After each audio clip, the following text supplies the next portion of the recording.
Dana White, welcome back to Undisputed. Jon Jones did not fail a drug test. That's not true. He did in 2016. Tested positive for a metabolite, but completely different. Okay. The reason we came to California is because California was very intimate with his situation. This is where it went down. They were educated on what was going on, and a lot of science involved that I don't know a lot about. But, yeah, he did not fail a drug test, just for the record. Well, thank you. All right. Appreciate that. But that's not what the Mauler says. That's not what Gustafsson says.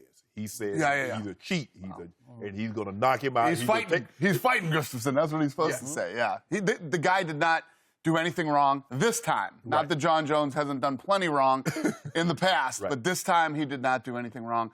You know, all the top experts, USADA, you know, these guys are all saying he did not fail a drug test. So, So put Jon Jones' career in perspective from Dana White's eyes. Yeah.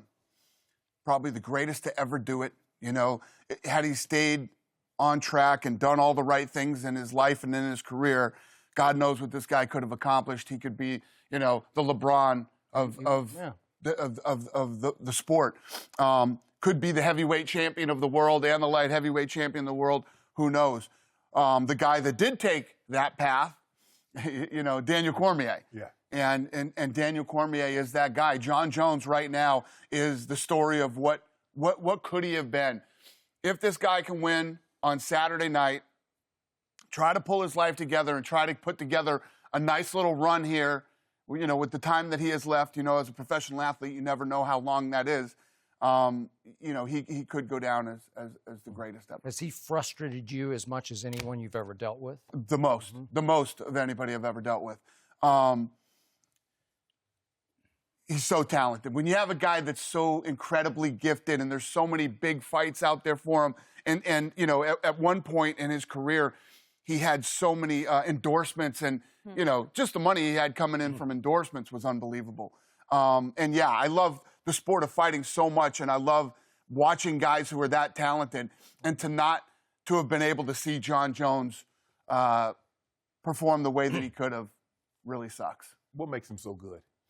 You know, if you look at that family, you know, Athletes. two brothers that are great NFL players, you know, both been to the Super Bowl, and Jon Jones, light heavyweight champion of the world, and could fight at heavyweight too. Just a very gifted, talented family. And there were questions about Jon Jones earlier in his career. You know, when you're the guy that hands out the beatings but has never really taken one, we never knew if Jon Jones had what it takes to dig down deep to come back.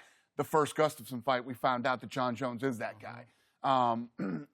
So, yeah, I don't know what it is that makes him, other than he's an incredible athlete and he just has that thing that makes you a great fighter. If he wins Saturday, will he?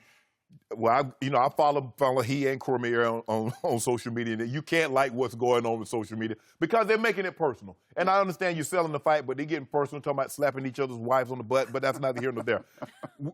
Could you see a situation where they fight for the heavyweight title? Yeah, I could see them fighting again, yeah. This is the fight business, and you say a lot of nasty things in the fight business. And these two, I mean, the hatred that these two have. But it's real for them, though. Is next level. You couldn't hate people worse than these two people hate each other. So, Jon Jones, what's going to happen for him on Saturday? He needs to win. Does it need to be convincing? And listen, every time Jon Jones wins, it's convincing. I mean, the guy is a freak of nature. He's incredibly talented. The question is, what happens when he leaves the octagon that night and goes home for the next 3 months? I mean, that's what you have to worry about with Jon Jones. It's not like, I guarantee you, I can guarantee you this. The fight with him and Gustafsson is going to be unbelievable. Right. The question is, and what I can't guarantee you, is what's going to happen when Jon Jones leaves that arena and goes home. Can he keep his life together? Can he, stay focused, keep training? Love to get him back summertime, get him a fight again in summer, and keep him busy. So when your phone goes off, it's not whether or not somebody, well, can you bring the UFC to this venue? It's a call you're expecting about something, telling you about something Jon Jones has done. It wouldn't shock me, if I get the call. This Jon is the Jones. Josh Gordon question, Yes, right? yes. So you do have a women's bout on your card, and it just could be the most electrifying women's bout you have ever had. Cyborg and Amanda Nunez. Do you see some fireworks? Yes, I think that this is going to be a very violent fight between these two. They are both, you have two of the best women in the world 45-pound champion, 35-pound champion. They were originally supposed to fight in a company called Strikeforce years ago, and it didn't happen. Obviously, they're both a lot better now. They're both world champions. Timing is everything.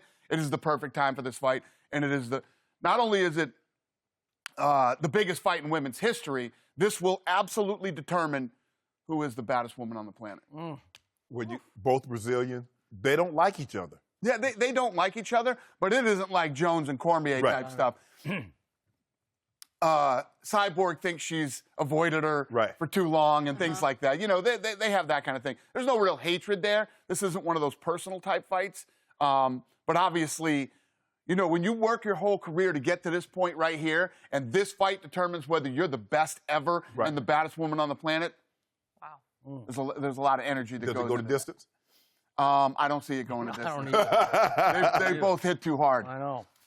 So, will Conor McGregor ever be that Conor McGregor again? I hope so. Yeah. I hope so. Yeah, he, you know, when this guy buckles down and focuses, he does amazing things. So, one of the things that screws up fighting and bans and all kinds of other things is a lot of money. Yeah. You know?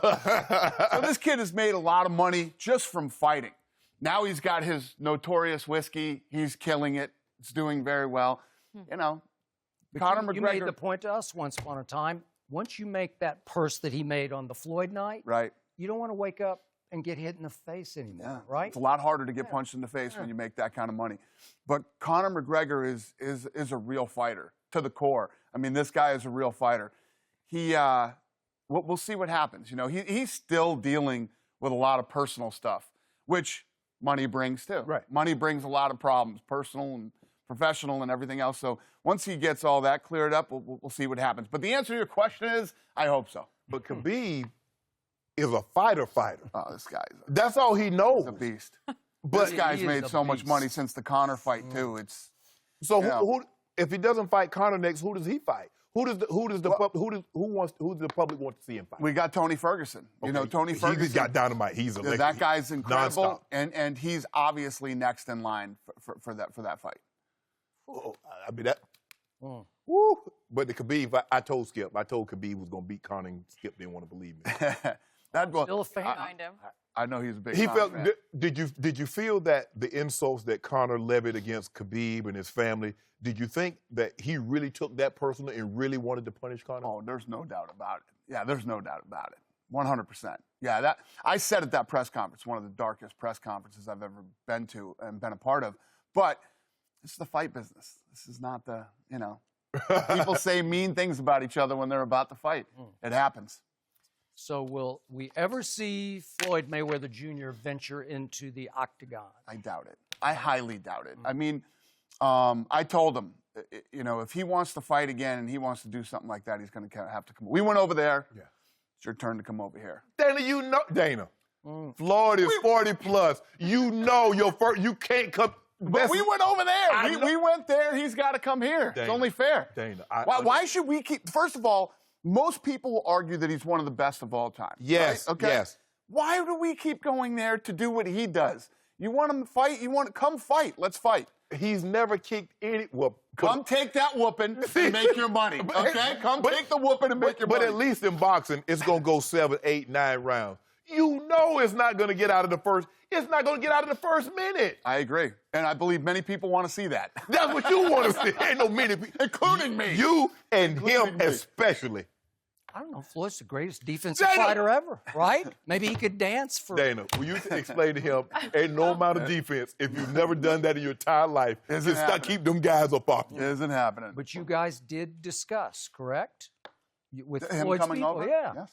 And did you think you were getting I did. close? I did. Yeah. And he ended up with all this Japan weirdness, that's weird. going on over there.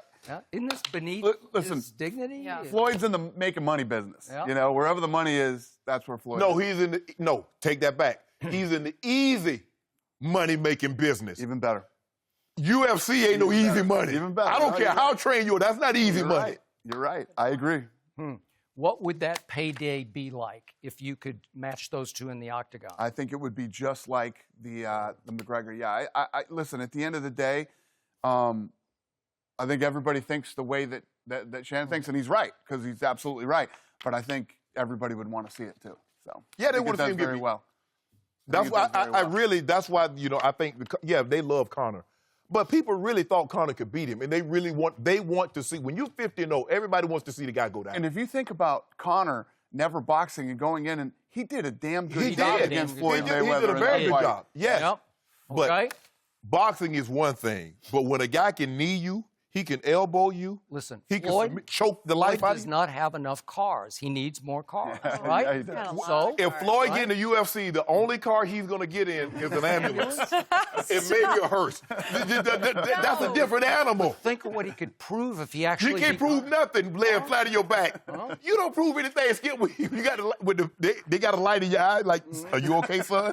What do you prove? Okay. that you got guts. I don't know if he has any guts. Thank you. UFC 232 tomorrow night here in LA. So we're looking forward to that one. Very looking forward to it. You and Oscar. Look, He's an idiot, isn't he? I don't know him. You say You're lucky. You said competition. Say people say crazy things in competition.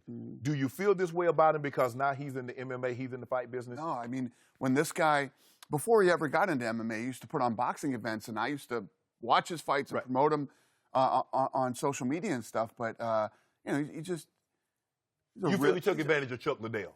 Yeah. Is that It's not even that he took advantage of. First of all, Chuck Liddell fight should have never happened. Okay. Should have never happened. Period. Shouldn't have happened in any state, anywhere. The list goes on. And on. he is a friend, longtime friend of yours. Yes, Yeah. I used to manage him first. Then, when we bought the UFC, he fought for me for years. But the guy's 50 years old. Right. Nobody should be fighting when they're 50. Right, It shouldn't happen. But Oscar came out and said all these things that were lies and weren't true about our business and what we pay our fighters, what we paid Chuck Liddell, and all these other things. And that was really what started the whole beef with he and I. You guys are gonna make peace? He's a liar. There's nothing to make peace about. The guy's a liar. He's an idiot, and he's an all-around bad guy. Other than that, he's okay. He's great. Yeah. And would you say he's a phony? He's a total phony. He's such a phony, that guy.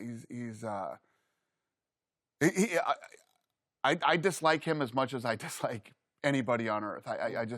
I'm not a fan of his. Did you respect him at all as a fighter? Oh, 100%. I mean, that was one of the things. I was doing these other shows, and everybody starts talking about him as a fighter. It's ancient history, okay? It's a long time ago. Forget about what he did in his career and all his boxing stuff. Right here, right now, the guy's a liar and just a bad guy. It drives me crazy when people try to go back, but as a fighter, it's ancient history. Who cares what he did 15 years ago fighting? He was great and all that stuff. But now he's a lot. I'm trying not to say bad Nice things way on of putting TV it, right yeah. now. What about a fight between Johnny Jones and Brock Lesnar? I like it. He's got to get through Gustafsson first. This fight on Saturday is a tough fight. This fight's going to be a war. But yeah, I mean, if he gets through Gustafsson in this rematch, there are a lot of good fights out there for Jon Jones. Him and Brock Lesnar have talked about fighting for a long time. I believe that Jon Jones would be a great heavyweight. And obviously, there's a lot of fights for him at heavyweight. There's still a lot of good fights for him at light heavyweight. Who would he beat him? He's run through the division. Who else you gonna put him with? If he beats Gustavo, it'll be the second time. He's whitewashed the division at the light heavy. He has, but there's always somebody next. There's always somebody who's going to win. There's somebody next to fight, and I do believe. I mean, it's up to him. He's got to make that decision. But I believe that when you really talk about him coming back and cementing that legacy of his, going to heavyweight would be a great move for him. Give us one last quick thought. Big picture. Could you ever see, years from now, UFC eclipsing the NFL in popularity? Well, if you look at what we're doing right now, I mean, globally, the only thing that is like this sport is soccer, And yeah, we're going to continue to grow the sport. The sport is always going to be based off stars. Who's there at the time, whether it's the Conor McGregors, the Ronda Rouseys, the Jon Joneses, et cetera, et cetera. But yeah, everybody gets fighting, everybody loves it, and it works everywhere in every country all over the world, and we're going to keep building it.